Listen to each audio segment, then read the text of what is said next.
भाई क्या आपको पता है कि इंडिया का 95% ट्रेड समंदर के थ्रू होता है। मतलब आपका फोन से लेके गाड़ी तक सब कुछ यहीं से आता है। लेकिन एक प्रॉब्लम थी, हमारे पोर्ट सरकारी सुस्ती के शिकार थे। लेकिन अब टाइम बदलने वाला है भाई। आज हम बात करेंगे मेजर पोर्ट्स के कॉर्पोरेटाइजेशन की। अगर हम सिंपल भाषा में बात करें तो पोर्ट्स अब सरकारी दफ्तर नहीं, कॉर्पोरेट बीस्ट बनने वाले हैं दोस्त। चलो समझते हैं बॉस। दोस्त पहले क्या होता था, 1963 का कानून चल रहा था। फाइलें एक टेबल से दूसरी टेबल तक घूमती रहती थी और मुंद्रा जैसे प्राइवेट पोर्ट्स हमसे आगे निकल गए थे। फिर आई मोदी गवर्नमेंट की नई पॉलिसी, कॉर्पोरेटाइजेशन। अब ध्यान से सुनो भाई, इसका मतलब प्राइवेटाइजेशन नहीं है। ओनरशिप सरकार की रहेगी, लेकिन काम करने का तरीका गूगल और अमेजन जैसा फास्ट होगा। कमाराजार पोर्ट इसका सबसे बड़ा एग्जांपल है। उन्होंने दिखा दिया कि जब पोर्ट्स को फ्रीडम मिलती है तो पैसा और एफिशिएंसी दोनों बरसती है। अच्छा, अब आप बोलोगे कि भैया ये सब क्यों हो रहा है?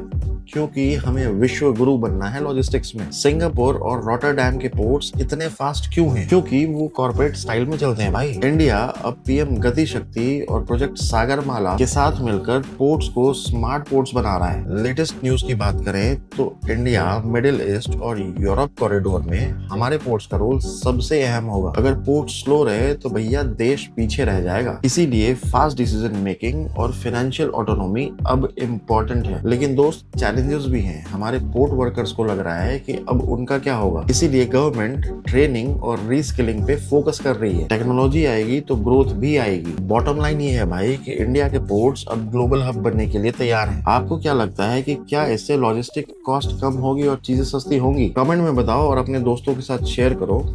जय हिंद।